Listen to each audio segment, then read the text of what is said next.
Hey, this is the Ken McElroy Show, and I'm Danielle here with Ken McElroy. What's going on? We're going to start here in about a minute, but I'm just going to let some more people get in. Welcome, Jason and Bahamian 1.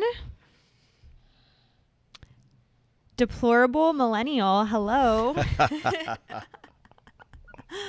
That's a great name. Where's everybody from? Oh, we have some Montana here. Georgia. New York. Vancouver as well. Hey, Katie. Carl says hi from San Francisco. What's up, Carl? Nepal. Maya Studios from Nepal. Maya, very good. Yeah. What time is it in Nepal? No idea. Pratik is from India. We have people from all over. Michigan, Virginia, Illinois. Appreciate your support, guys. Thank you. Sunshine Forever's from Arizona, our hometown. All right. It's cold today. Exactly, right? Hey, we're in our new studio. What do you guys think?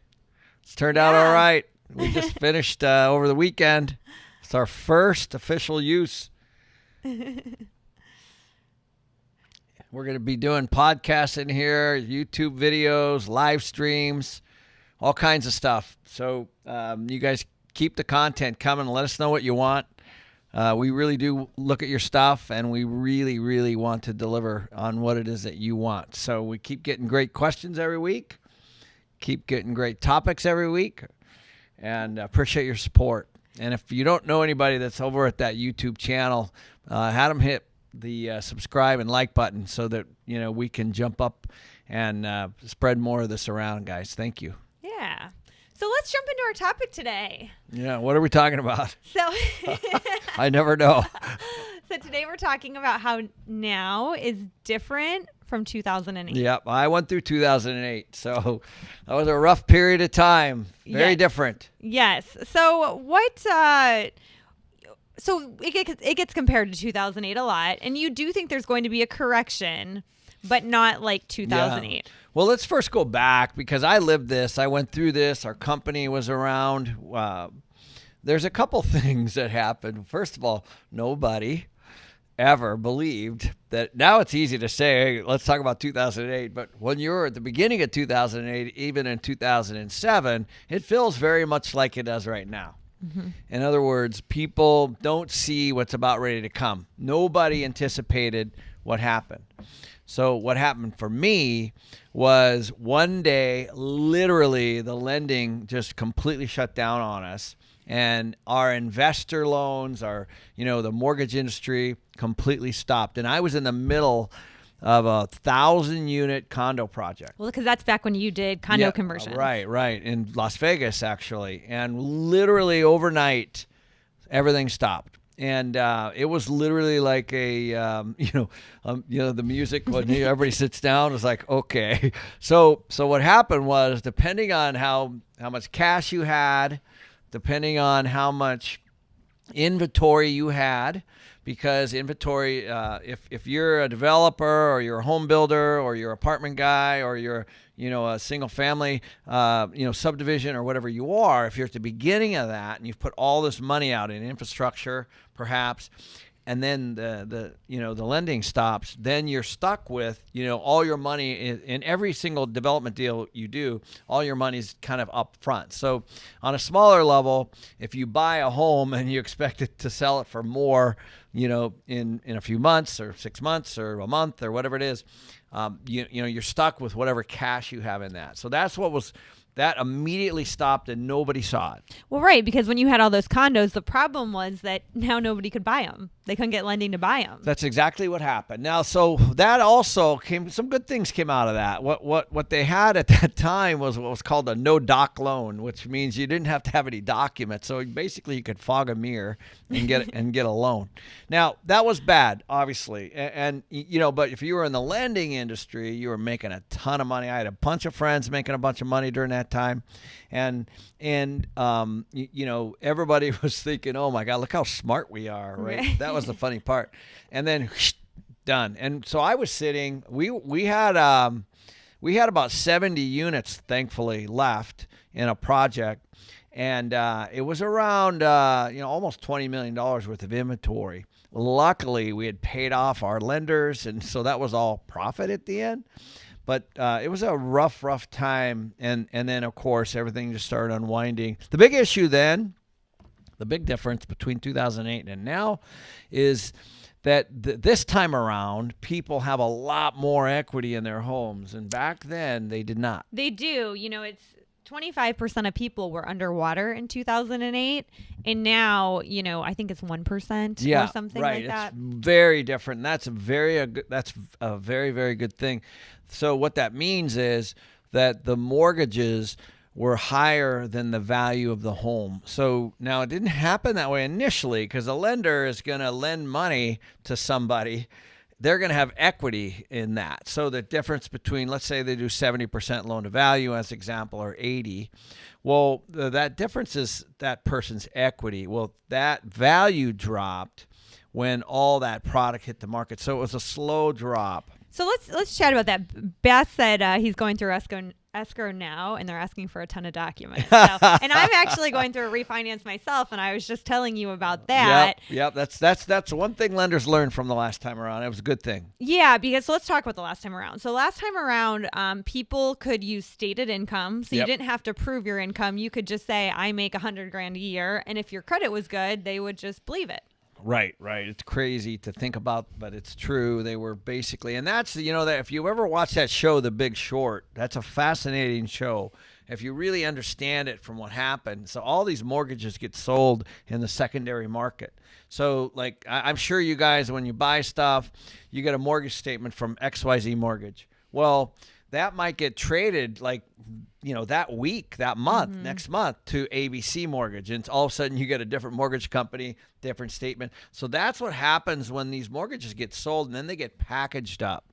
And they get packaged up into these tranches that are rated by Moody's. And Moody's is a rating system. And they rate them like A paper, et cetera, all the way down. And so that's why they call them subprime. So subprime means people that have credit issues.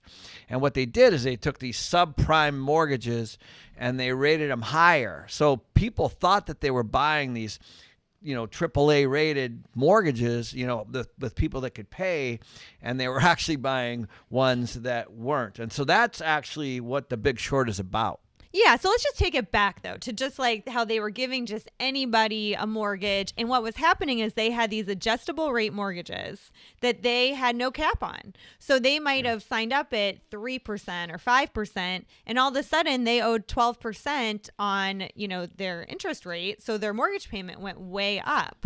Right. So then they couldn't afford their mortgage. That happened, but also the value, when all that inventory hit the market, which is kind of what I've been talking about mostly, is, is you guys, as you guys know, there's different numbers out there, but there's, an estimated of 2 to 3 to 4 million houses that are, the mortgages that are in this forbearance.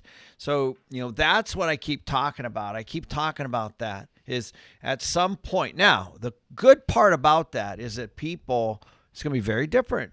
People, unfortunately, are going to have to sell or list their home first. That's going to be an inventory. That's what I'm talking about by the prices. I'm not saying that people are going to have to file bankruptcy and do all that kind of stuff this time around, because that's a massive, massive difference. Yeah. But, that's why I think this, people are, rather than go through foreclosure, I think there's going to be a lot of action in this pre-foreclosure stage, which there hasn't gotten a lot of attention in the past. Right. So let's talk about that. So last time in 2008, foreclosures happened. So the property went to the bank, and the bank auctioned the property for the buyer, and you would buy it from the bank. And the reason that people did this was because, say they owed $200,000 on their mortgage.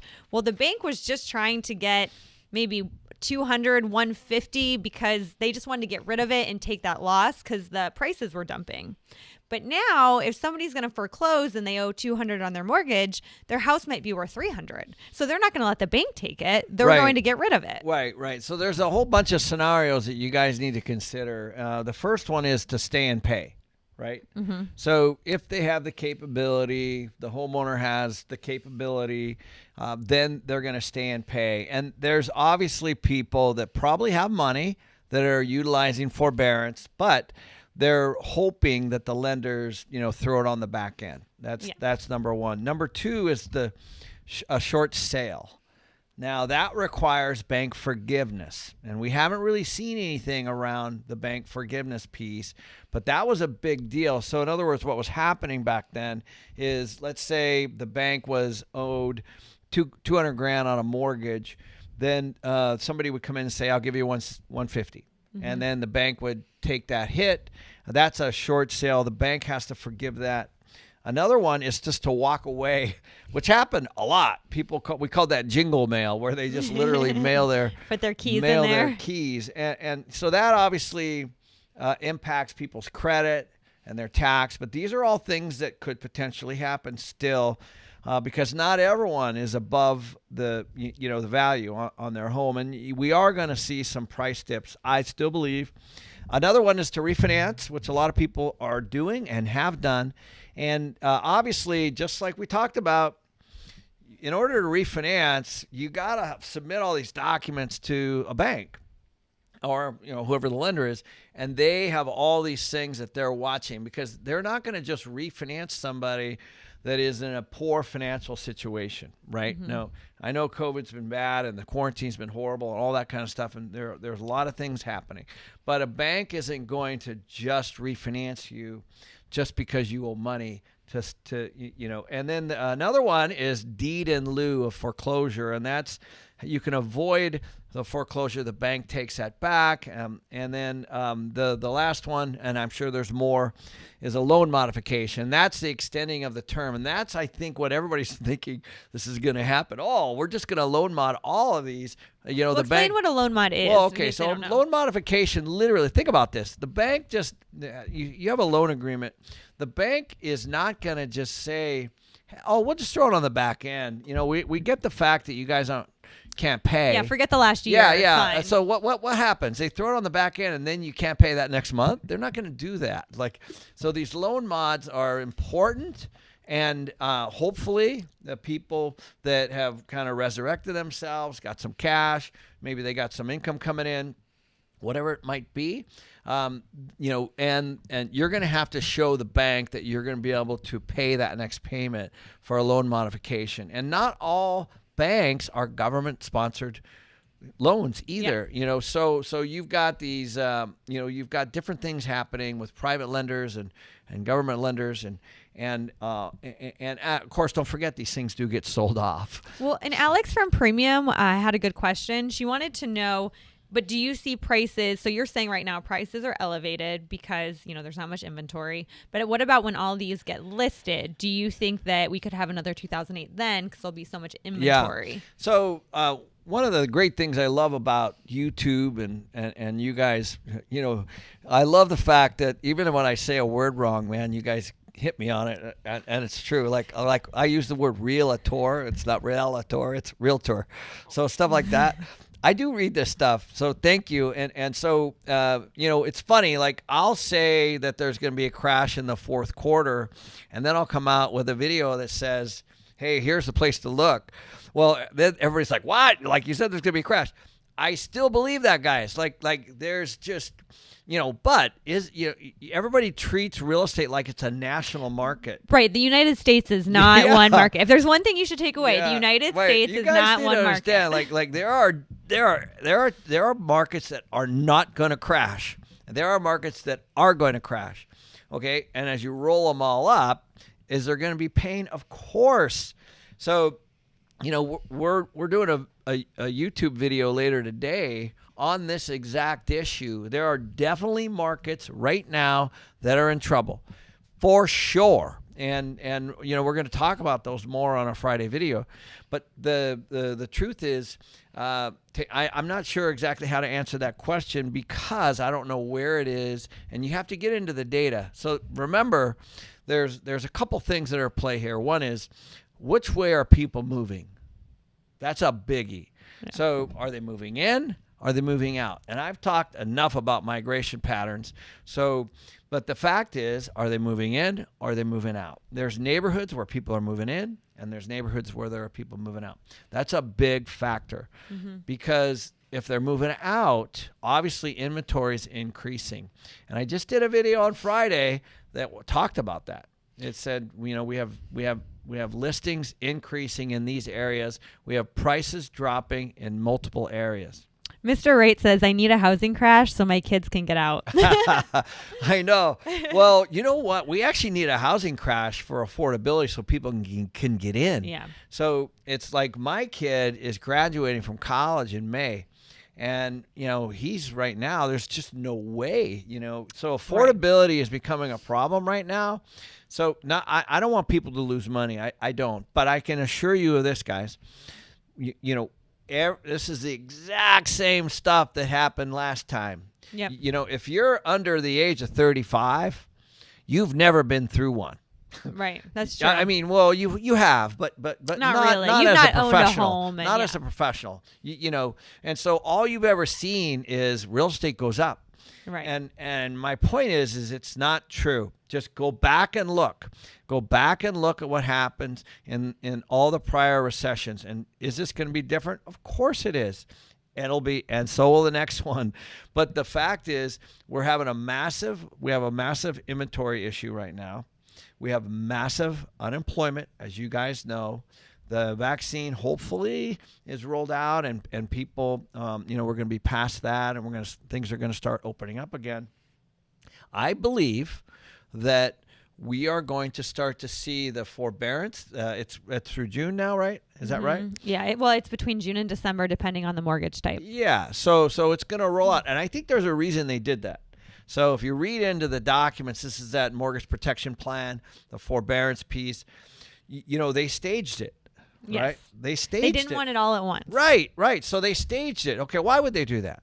They don't want it all to hit at once. They should probably stage it with evictions, Right, they want it to roll evictions, out. Yeah. Yeah, I mean, we got close to anywhere from 8 to 10 million people facing evictions, same issue, and they did not extend it, by the way, yet. So yeah.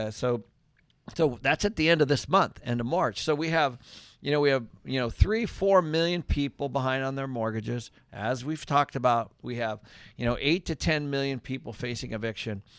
This is going to work itself out. And the government, if you look at personal income, you look at money that people have gotten, the reason the savings are up, the reason all that stuff's happening is because of the government. Yeah, it's the stimulus. Money. Yeah, the money the government's been giving people is the reason. And by the way, they need it. They need it to pay food. They need it to pay rent. All that stuff is important. But I'm telling you, it's going to start rolling out. And the video we're going to talk about later today is where we think those markets. Right now, there's a lot of foreclosures out there, guys. There's a lot of foreclosures and there's a lot of pre-foreclosures right now. Yep. And that video releases Friday, I believe, right? Yes. Okay. So I wanted to get Ghost Jojo says, how could you find these regional crashes? So great question. There's a few things that you can do. One is I suggest you go to the U.S. Census Bureau. There's a great amount of information on that. Another one is the Consumer Financial Protection Bureau. Realty Track is something that I am a member of and I pay for. It's Realty, REATY, TRAC. And that is a great resource that talks about foreclosures, to your question specifically. And what it does is you can actually go into the state, the county, the city, even, it even gets into submarkets. So, and it shows you how many houses are delinquent right now, how many are in foreclosure or pre-foreclosure. So it actually has 3 categories. It has bank owned, which there are some. there's pre-foreclosure, and there's foreclosure, and those are all in process. Obviously, they're all protected right now. I believe those numbers are going to really jump here in the second half of the year. Yep, as everything starts to kind of come Yeah. up and come together. So you can find that data right now as an example. As of today, there are 25,432 pre-foreclosures in Florida. Think about that. 25,800 or 432 pre-foreclosures in Florida. There's 85,899 pre-foreclosures in New York. And there's only 5,324,000 in California, which is really hard to believe, but that is the truth. And I think the reason is that there's a lot, people in California had a lot of equity in their homes, just as we talked about earlier. And Brighter Homes Realty said there's services that go to the courthouse and look for foreclosure filings for you. They do. I don't know if they'll find pre-foreclosures, but they'll find foreclosures. Yep, they're right. Yeah. There's lots of services guys out there, and there's, this isn't my specialty, Right. typically, but there's a lot of people, a lot of really smart people that work on this pre-foreclosure and foreclosure, lists. Mm-hmm. And I think that you just got to know that if somebody has a bunch of equity in their home and they're behind, though, they're not going to allow the foreclosure process to happen.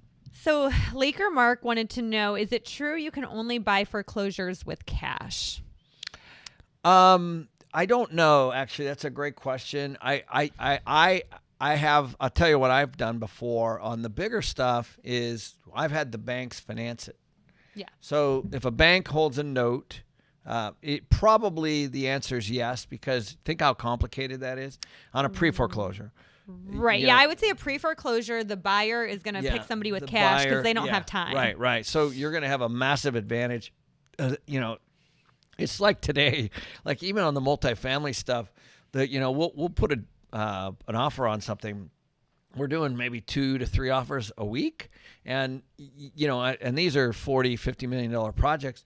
And we might say, hey, well, we're going to finance this. Well, somebody else will come in and pay all cash. And of course, the seller's going to go with them. Yeah. And so we've lost a number of deals on an all cash basis.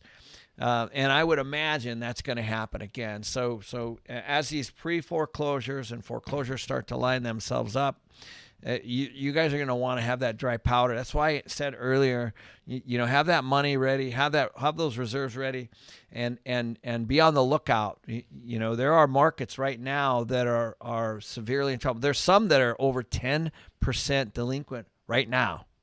That's crazy. Now, and also with the cash only for foreclosures, you can also use a credit line. So if you have a property and you put a credit line on it, you can also use your credit line for the cash and refinance, because that's just what I did. Yep, that's exactly what you did. Yeah. So if you have a lot of equity in a home somewhere, go get your credit line approved, and you don't necessarily have to have the cash in the bank. It's actually crazy that we're even talking about foreclosures because, the market's zooming. And so if you're a realtor that just firmly believes that the market's going to go up forever and it's hotter and hot, it's true. It is, but it won't go up forever. And all we're trying to do is prepare you for the last half of this year and watch as these things start to unroll. Make sure you're going to have several months to get yourself aligned in order, get the cash together, get your partners together, be able to move with speed. And I don't know what kind of deal you're going to get. It's going to be on a case-by-case basis, and you're going to be dealing with the seller of the home directly. So Jose asked, is it wise to buy a foreclosure or pre-foreclosure as a beginning investor? It depends on the math, but yes, obviously. It needs the cash flow. Yeah. So if you just think about it, let's say your neighbor next door that you've known forever is having a hard time, and they're out of work and they owe $30,000-$40,000 in back payments, which is very not uncommon. But they have $100,000 of equity in there. You might want to just sit down with them and cut a deal with them. Yeah. And they might go, hey, great. I just want to get rid of this. I want to move on. I've got some cash in the pocket. I'll pay off my first. I'll pay off this, what I owe. And they'll call it a day, and you can get a house that way. I would imagine there's going to be a tremendous amount of horse trading going on Because there's going to be a lot of activity, guys. There's a lot of money looking for deals right now, and which is why the prices are driving up like they are. And then Praja wanted to know, what do you think about looking for foreclosures in underdeveloped countries? Boy, I don't know. It's a tough one for me. Underdeveloped countries, again, it goes back to demand, and obviously, if it's a good deal, it's a good deal. If there's a bunch of people moving there, and you've got a secure tenant, and it's all about the income. And you don't really like to invest in out of the I country. don't, but that's just me. It's there's a lot of different laws in different countries around ownership.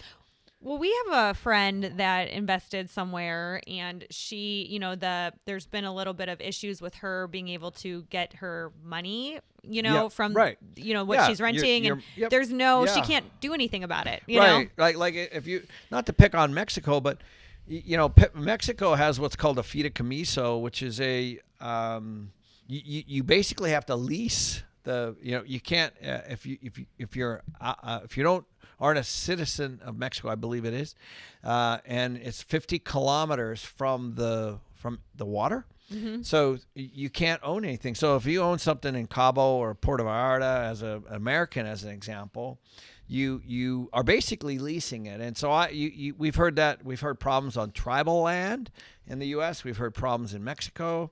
Arizona's on the border, so we've heard tons of problems in an area called Rocky Point, which is just south of here. I'm not saying it's a bad thing, but what I'm saying is it's just another layer of issues that and you really have to dig into. How, if something goes sideways and the government takes your property, which has happened before, it's that whole property right thing. So just be careful. And then Sam wanted to know, do you predict Southern California's real estate crashing? Well, I will tell you this. I'm actually looking in Manhattan Beach right now, and it's pretty strong. Yeah. But Southern California also includes Riverside.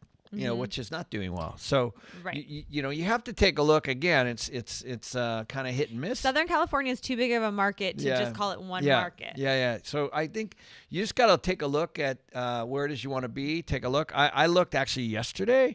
There's only one default in the entire city of Manhattan Beach. Oh, really? Yeah, only one. So, but it's not. Los Angeles County is very different. So, it's gonna be very specific. And then Damien wanted to know something, and I thought it's interesting because I know you're kind of looking at this. He wanted to know if you would invest in RV storage. Wow. So I looked at one of these actually. I actually was in escrow. We were buying an RV storage place. It was covered and uncovered, and then they had a little like service shop on the side. So it's almost like a self-storage, which I have.